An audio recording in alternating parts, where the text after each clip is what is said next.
চ্যানেলে সবাইকে স্বাগত জানিয়ে শুরু করছি আরও একটি গুরুত্বপূর্ণ হেল্পফুল ভিডিও। তো আজকের ভিডিওতে আলোচনা করা হবে ক্লাস 12 এর সংস্কৃত বিষয়ের সেমিস্টার 3 এবং সেমিস্টার 4 এর টোটাল সিলেবাস এবং নম্বর বিভাজন।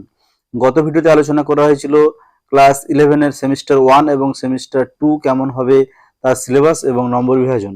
যারা সেই ভিডিওটি দেখতে চাও তাদের জন্য অবশ্যই আমি লিংক দিয়ে রাখবো কমেন্ট বক্সে, তোমরা অবশ্যই সেখান থেকে ডিসক্রিপশন থেকে তোমরা দেখে নিতে পারো। তো আজকের আলোচ্য বিষয় হচ্ছে সেমিস্টার 3 এবং সেমিস্টার 4 তার সঙ্গে প্রজেক্ট। তো প্রথমেই আমরা দেখব সেমিস্টার 3 সিলেবাসটি কি রয়েছে এবং নম্বর বিভাজন কেমন রয়েছে। তো টোটালটাই থিওরি রয়েছে 40 নম্বরের এবং এই পরীক্ষাটি তোমাদের হবে টেস্ট পরীক্ষার সময়, যখন টেস্ট হতো নভেম্বর মাসে, সেই সময় কিন্তু হবে এবং 40 নম্বরই থাকবে তোমাদের এমসিকিউ প্যাটার্ন। তো আমরা দেখে নেব টপিকগুলো কি কি রয়েছে। না, প্রথমেই পার্ট 1 রয়েছে। পার্ট 1-এ আমরা দেখছি সংস্কৃত সাহিত্য। তো সংস্কৃত সাহিত্য এবং টোটাল যে মার্কস তোমাদের করা হয়েছে সেটা কিন্তু 15। তারপরে আমরা দেখছি ইউনিট 1, 2 এবং 3। ইউনিট 1-এ থাকছে গদ্য থাকছে শ্রীমতী অবদান শতকম, এখান থেকে থাকছে 5 নম্বরের এমসিকিউ। তারপরে থাকছে পদ্য আছে অভ্যাস বর্ষ গমন শ্রীমদ্ ভগবদ্গীতার অংশ, এটি থাকছে 5।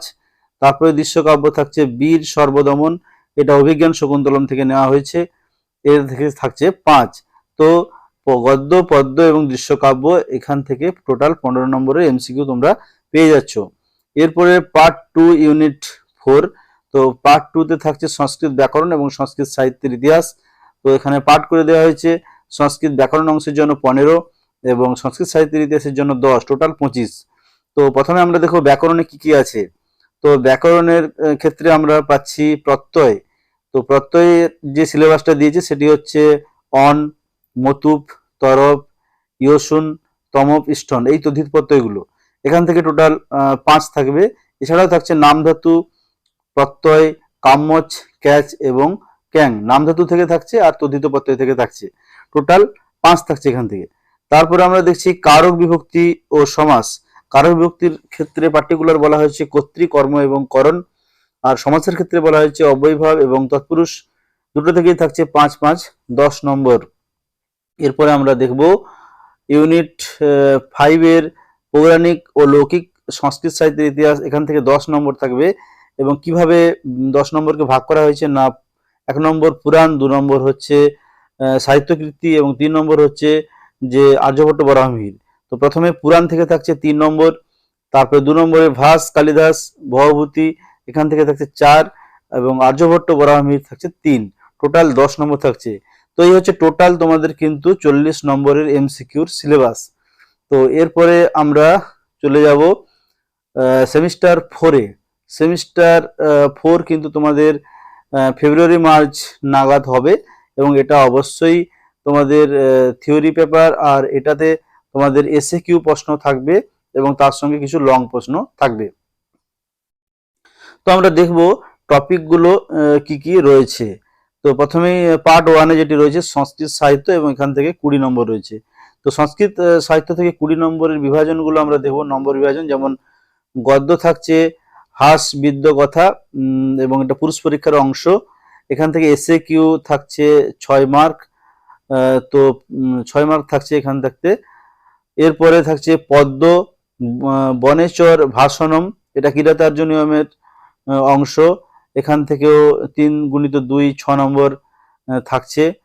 তো এরপরে আমরা দেখব দৃশ্যকাব্য রয়েছে আত্রেয়ী বনদেবতার সংবাদ, তো এটা উত্তর রামচরিতের অংশ, এখান থেকেও কিন্তু আমরা দেখছি 2টো প্রশ্ন করতে হবে, 2 গুণিত 2, 4, এইভাবে এখান থেকে থাকছে।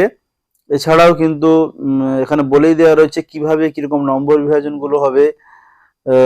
যেমন আমি প্রথম থেকে একটু দেখিয়ে দিই। এসএকিউ 6 মার্কস বলেছে, 3টি কোশ্চেনের মধ্যে 4টি, প্রত্যেকটি 2 নম্বর করে বলেছে। যেমন এখানে বলেছে সংক্ষিপ্ত উত্তরের প্রশ্ন 4টি, এই অংশে প্রদত্ত সকল গ্রন্থ অবলম্বনে 2 নম্বর প্রশ্নের মধ্যে যে কোনো 3টি সংস্কৃতে উত্তর দিতে হবে। এরপরে তোমাদের যেটি দৃশ্যকাব্যের ক্ষেত্রে বলেছে, এখানে সংক্ষিপ্ত উত্তরের প্রশ্ন 1+1+1, 2 নম্বর প্রশ্নের মধ্যে যে কোনো দুটি সংস্কৃত, বাংলা, ইংরেজি, হিন্দিতে উত্তর করতে হবে। তারপরে তোমাদের ব্যাখ্যামূলক উত্তরের ক্ষেত্রে বলেছে 3টি 1+1+1 5 নম্বরের প্রশ্নের মধ্যে যে কোনো দুটি সংস্কৃত, বাংলা, ইংরেজি অথবা হিন্দিতে উত্তর করতে হবে, এবং লং প্রশ্নের ক্ষেত্রে বলেছে 5×2 10। এরপরে পার্ট 2 সংস্কৃত ব্যাকরণ ও সংস্কৃত সাহিত্যের ইতিহাস, এখান থেকে 20 নম্বর থাকবে। এরপরে থাকছে ব্যাকরণ অংশ ইউনিট 4, তো এখানে থাকছে প্রত্যয়, যেমন সনাদি, সন, জং, নিচ, আর স্ত্রী প্রত্যয় থাকছে টাপ, ইপ। তো এরপরে থাকছে কারক ও সমাস, বাকি যে কারকগুলো থাকছে যেমন সম্প্রদান, অপাদান, অধিকরণ, সম্বন্ধ, এছাড়া সমাস যেগুলো বাকি থাকছে যেমন সাধারণ কর্মধারয়, দ্বিগু, দ্বন্দ্ব, বহুব্রী, সমানাধিকরণ, বহুব্রী, এগুলো কিন্তু যুক্ত হচ্ছে। এবং বড় প্রশ্নের ক্ষেত্রে 2×5=10 এরকম ভাবে নম্বর বিভাজন রয়েছে। লৌকিক ও আধুনিক সংস্কৃত সাহিত্যের ইতিহাসের ক্ষেত্রেও কিন্তু বলা রয়েছে সিলেবাস। গদ্য যেমন দণ্ডী, বাণভট্ট, এছাড়া চম্পু, নলচম্পু, ভারত চম্পু, আয়ুর্বেদ, চরক ও সুশ্রুত। আধুনিক বাঙালি সংস্কৃত সাধক সাহিত্য কীর্তি যেমন সিদ্ধেশ্বর চট্টোপাধ্যায়, সীতানাথ আচার্য, তারাপদ ভট্টাচার্য, বীরেন্দ্র কুমার ভট্টাচার্য, শ্রীজীব ন্যায়তীর্থ, এগুলো কিন্তু নতুন, এগুলো আগের সিলেবাসে ছিল না, এগুলো নতুন অ্যাড করা হয়েছে। এবং তার নম্বর বিভাজন কিন্তু বলে দেওয়া রয়েছে কোনটাতে কিরকম নম্বর বিভাজন হবে, সমস্তই কিন্তু তোমরা এই সাইডে দেখতে পাচ্ছ। তো এই হচ্ছে তোমাদের টোটাল কিন্তু দুটো পেপারের সেমিস্টার 3 এবং সেমিস্টার 4 এর সিলেবাস। এরপরে আমরা দেখে নেব ক্লাস 12 যে থিওরি বা প্র্যাকটিক্যাল যেটা তোমাদের থাকছে 20 নম্বরে, তার সিলেবাসটি কেমন। না, 1 নম্বরে বলছে সংস্কৃত মনীষার বিজ্ঞান চর্চা, 2 নম্বরে বলছে প্রথম দ্বিতীয় সেমিস্টারের যে পাঠ্যাংশ রয়েছে গ্রন্থগুলো সেখান থেকে সংস্কৃত সাহিত্য এবং সাহিত্যের ইতিহাস থেকে যে বিষয়গুলো থাকছে তার মধ্য থেকে থাকবে, এবং 3 নম্বরে থাকছে বার্তালাপ অথবা বিতর্ক যে কোনো প্রাসঙ্গিক বিষয়ে। তো এখানে তার সাইডে মার্কস বিভাজন কেমন হবে, 10+10 20। তো কিভাবে লিখতে হবে, কোন হরফে, দেবনাগরী হরফে লিখতে হবে না বাংলায় লিখতে হবে, এটা অবশ্যই তোমাদের মেনশন করা থাকবে। তো এই ছিল তোমাদের টোটাল যে সিলেবাস এবং তার নম্বর বিভাজন পুঙ্খানুপুঙ্খ আলোচনা। আশা করছি তোমাদের এই ভিডিওটি হেল্পফুল হয়েছে। যদি ভিডিও হেল্পফুল হয় লাইক করবে এবং চ্যানেলে নতুন হলে সাবস্ক্রাইব করতে ভুলবে না। তো আজ এই পর্যন্তই।